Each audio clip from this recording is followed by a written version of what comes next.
पूर्णिमा के दिन शंकर भगवान को समर्पित होता है और भगवान विष्णु को समर्पित होता है।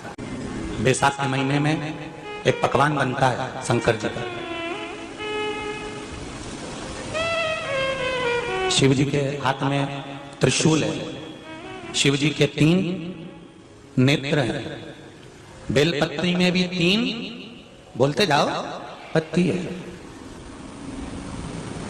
बैसाख के महीने में जो शंकर भगवान को प्रसाद का भोग लगता है उसमें भी 3 ही चीज मिलती है। सत्तू कोई दूसरे महीने में बनता है?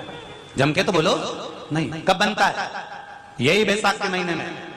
चने की दाल, गेहूं और जौ, इन तीनों को गलाकर सेक कर जो सत्तू तैयार होता है, इसी बैसाख के महीने में परशुराम जयंती के दिन या अमावस्या के दिन या पूर्णिमा के दिन शंकर भगवान को समर्पित होता है और भगवान विष्णु को समर्पित होता है। दुनिया के लोग कहते क्या होता है सत्तू से?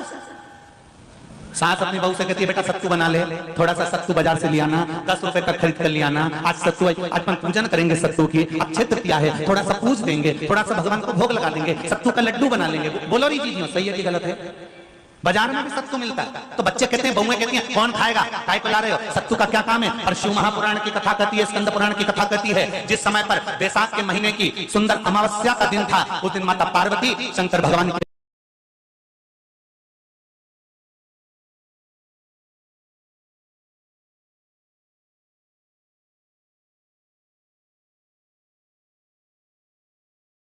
भगवान के लिए जब पकवान बनाने के लिए बैठी, कुछ नहीं मिला, तब माता पार्वती ने 3 अनाज को लिया, एक चना, दूसरा गेहूं और तीसरा जौ।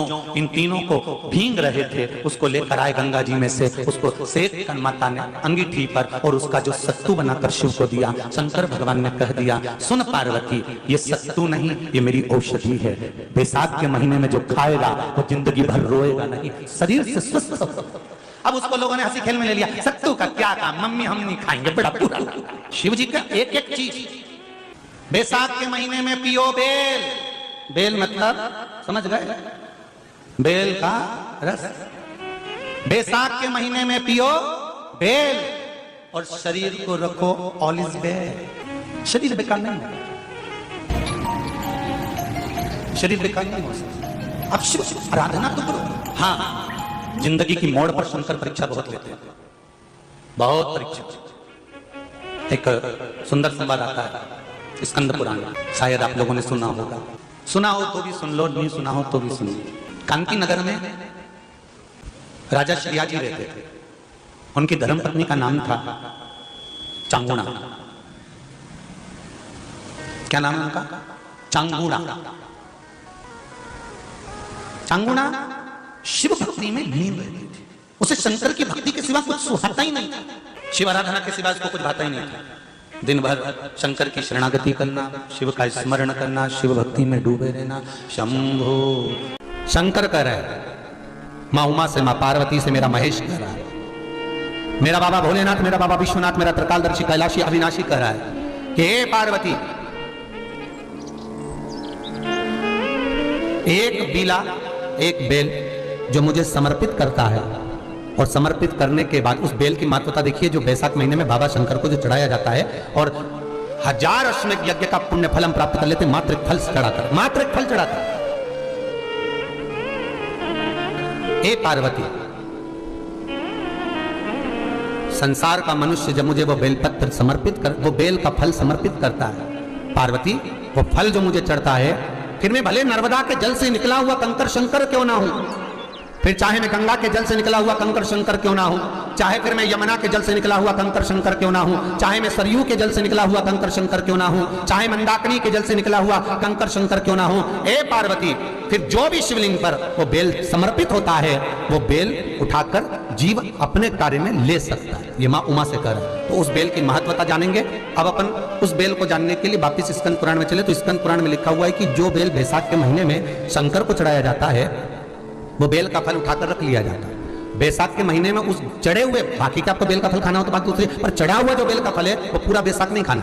बैसाख के बाद में अगला जो महीना आए, उस महीने के अंदर उस फल के अंदर का गुर्दा निकालकर उसको सुखा लीजिए, और सुखाकर जिस व्यक्ति को पथरी की बीमारी हो और जिस व्यक्ति को पेट में बहुत भोजन पचता ही नहीं है, पूरा शरीर पाचन क्रिया बेकार हो गई, उस व्यक्ति को केवल 7 दिन तक शंकर पर चढ़ा हुआ वो बेलपत्र प्रदान कर दीजिए, पथरी भी बाहर और पाचन क्रिया भी ठीक, जिंदगी भर तकलीफ नहीं। उस बैसाख में उस फल की इतनी महत्वता बाबा भोलेनाथ स्कंद पुराण, लिंग पुराण, नर्मदा पुराण, पद्म पुराण के अंतर्गत, शिव महापुराण के अंतर्गत वर्णन कर उसकी महत्वता है। वो बेल का फल साधारण नहीं हो सकता।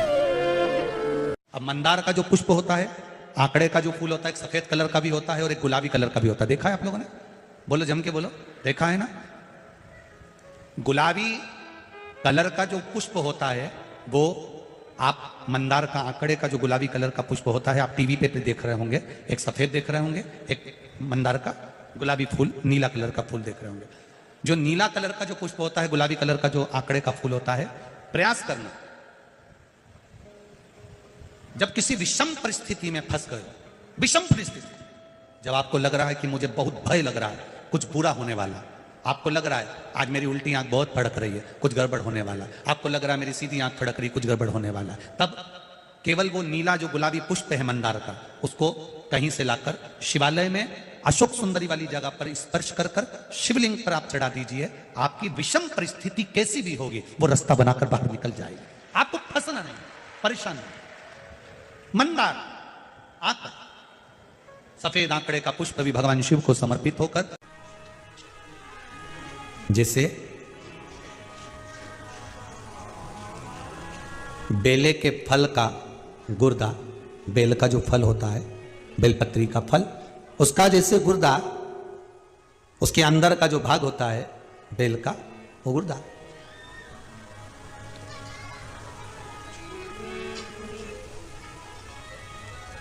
उसको अग्नि में जलाकर उसकी भस्म तैयार कर कर छान कर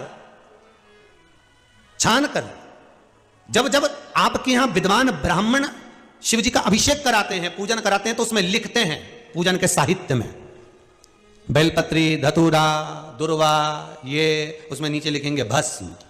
लिखते कि नहीं लिखते? लिखते हैं ना, भस्म अभिषेक में चाहिए रहती है।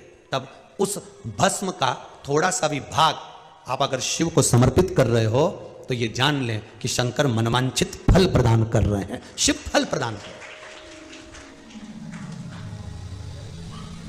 महाराज, बेलपत्री के वृक्ष के नीचे बैठकर हाथ में एक बेलपत्र का पत्ता रखकर आप पंचाक्षर मंत्र नमः शिवाय, ओम नमः शिवाय, या श्री शिवाय नमस्तुभ्यम, या महामृत्युंजय मंत्र का स्मरण कर रहे हो, पर डंडी का भाग अपनी ओर, बेलपत्र की बीच वाली पत्ती का भाग बीच वाली उंगली की ओर रखकर अगर आप स्मरण कर रहे हैं और अपनी कामना कर कर बेलपत्री के वृक्ष के नीचे बैठकर उस पत्ते को सम्मुख रखकर बाबा से विनय कर कर एकांत में उस बेलपत्री के वृक्ष की छांव में, बेलपत्री के वृक्ष की छांव आप कामना कर कर उस पत्ते को शंकर भगवान के ऊपर समर्पित कर रहे हैं, तो ये जान कर रखें कि पार्वती और शिव का मिलन करवा रहे हैं और अपनी मनवांछित फल कामना पूर्ण करवा रहे हैं। क्योंकि शिव और पार्वती का जब मिलन होता है, शंकर पार्वती जब एक दूसरे के सम्मुख में होते हैं, शिव और पार्वती जब एक दूसरे के सामने अपने बच्चों के कारण एक दूसरे के सम्मुख में आते हैं, तो उनके चेहरे पर प्रसन्नता का भाव आ जाता है। वो फल, मनवांछित फल की कामना आप जिस कामना के लिए कर रहे हो, विवाह के लिए, नौकरी के लिए, सर्विस के लिए, व्यापार के लिए, रोग मुक्ति के लिए, आप जिस कामना से कर रहे हो। ईश्वर महादेव, जो व्यक्ति पथभ्रष्ट होता है, जैसे मदिरा के नशे में पड़ गया, कहीं जुए में पड़ गया, कहीं मांसाहार में पड़ गया, कहीं व्यसन में पड़ गया, कहीं गलत काम में अगर कोई जा रहा है, तो श्रम्भेश्वर महादेव के नाम से काली तिल भगवान शिव को समर्पित करी जाती है। महाराज काली तिल को वापस उठाकर ले आते हैं, उसी काली तिल को जो मदिरा का नशा करने वाला होता है या जो गलत व्यसन में डूबा हुआ होता है, उसको वो सुबह के समय अगर नहीं खाता तो भोजन के साथ उसको दिया जाए। श्रम्भेश्वर महादेव, एक बेलपत्री का भी बहुत अच्छा प्रयोग है श्रम्भेश्वर महादेव का, मदिरा पीने वालों के लिए, मांसाहार, व्यसन में, जुए में, पेशावृत्ति में, पर नारी में, गलत जगह पर जो डूबे रहते हैं उनके लिए। पहले की कथा में उसका वर्णन किया है बेलपत्री। श्रम्भेश्वर महादेव एक बार सब बोलेंगे, कौन से महादेव? श्रम्भेश्वर महादेव। फिर जम के बोल लो एक बार, श्रम्भेश्वर महादेव। जब हमारे घर में क्रोध बढ़ता है या कोई गलत कार्य में जाने लगता है तो श्रम्भेश्वर महादेव का हमें शरणागति लेना चाहिए, श्रम्भेश्वर महादेव का पूजन करना चालू कर देना चाहिए। कई लोग कहते हैं महाराज जी श्रम्भेश्वर महादेव का मंदिर कहाँ मिलेगा, हम कहाँ पूजन करने जाए? कहीं नहीं जाना, तुम्हारे घर के पास में जो शंकर जी का मंदिर है वहीं जाओ, उसी देवालय में, उसी मंदिर में जाओ, श्रम्भेश्वर महादेव के नाम से जल चढ़ाना प्रारंभ करेंगे। वो जल जो गलत संगत में पड़ा हुआ है उसका आचमन कराना प्रारंभ करेंगे, अपने आप उसकी धीरे धीरे बुद्धि सुधरना प्रारंभ हो जाएगी। ऐसा श्रम्भेश्वर महादेव का है।